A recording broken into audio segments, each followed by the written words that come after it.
төсвийн хэмнэлт одоо байх ёстой ч гэсэн хуулиа хэрэгжүүлэхгүй, ажиллаа хийхгүй, чиг үүргээ одоо биелүүлэхгүй байж болохгүй.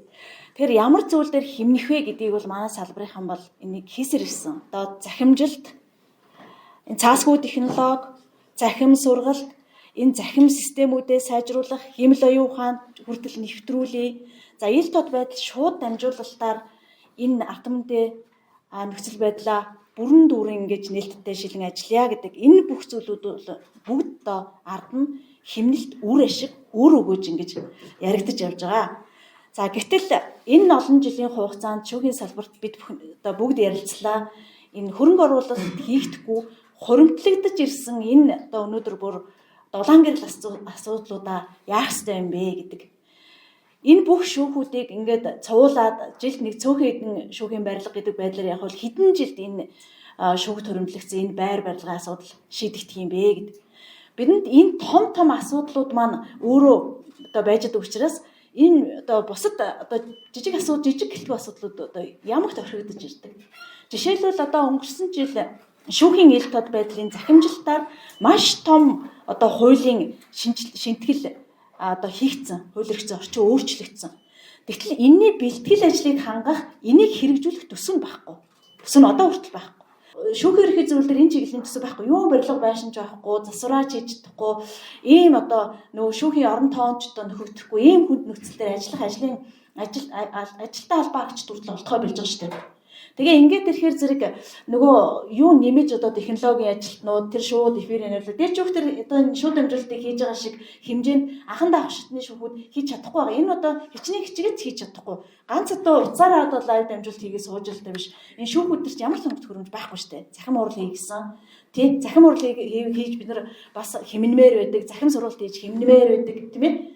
За ингээд энэ бит асуудлууд ингээд дагаад ингээд шийдэгдэхгүй ингэж явж байна. За Монгол Улсын дээд шүүхийн гол бодлого бол энэ Монгол Улсын шүүхийн эрхтлийн салбар дэлхийд өрсөлдөх чадвартай байх ёстой гэдэг зорилтыг тавьдаг. Дэлхийн түвшинд энэ онол одоо практика хөгжүүлмээр байна.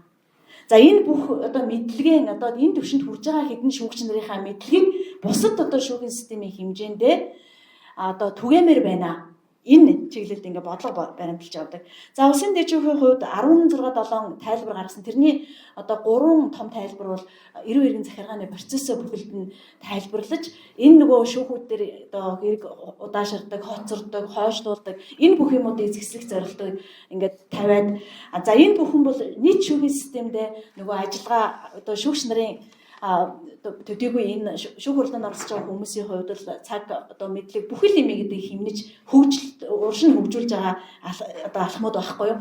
Тэгэхээр энэ зүйлүүдийг бодоход бол яалтчгүй энэ одоо шинжлэх ухааныг хөгжүүлэх хэрэгтэй байна.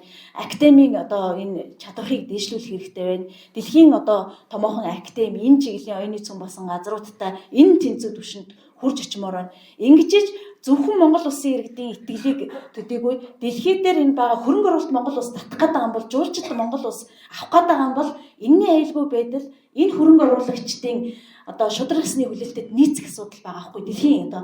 Тэгэхээр ер нь шүүхэд одоо оруулж байгаа хөрөнгө оруулалт гэдэг бол өөрөө үндсэндээ шудраг ёсны төлөөх хөрөнгө оруулалтаа. Тэгээ энэ салбар руу энэ их одоо дайралт, хасалт, таналт энэ одоо ажлын нөхцөл байдал хүндрэлтэй энэ байдал маань бид нар яг энэ талбар дээр манай таман газрууд хүн авах одоо олж авахд хүртэл хүндрэлтэй байгаа шүү дээ. Тэгээд дөнгөж ажиллаад гараа явчихдаг, хүн л ажлыг хийдэг. Гэтэл хүнээ чадварчуулах, энэ оюунжуулах ажлууд маш хүнд байна. За гэхдээ Монгол Улсын дээд шүүхийн хувьд бол энэ академи одоо байгуулагцаар одоо маш их том өөрчлөлт гарч байгаа. Энэ академи дээр оюун тарих байгаа. За энийг л алдахгүй, унгахгүй цааш нь нийт системдээ улс орондоо энэ одоо өгөөж оюуны энэ одоо юу гэдгийг хөрөнгө оруулалтыг л үр өгөөжтэй болгох энэ асуудлыг чухалчилж байна. Тэгэхээр дээд шүүхий дээр одоо голчлон хасагддаг төсөв бол одоо академийн төсөв байгаад идэг.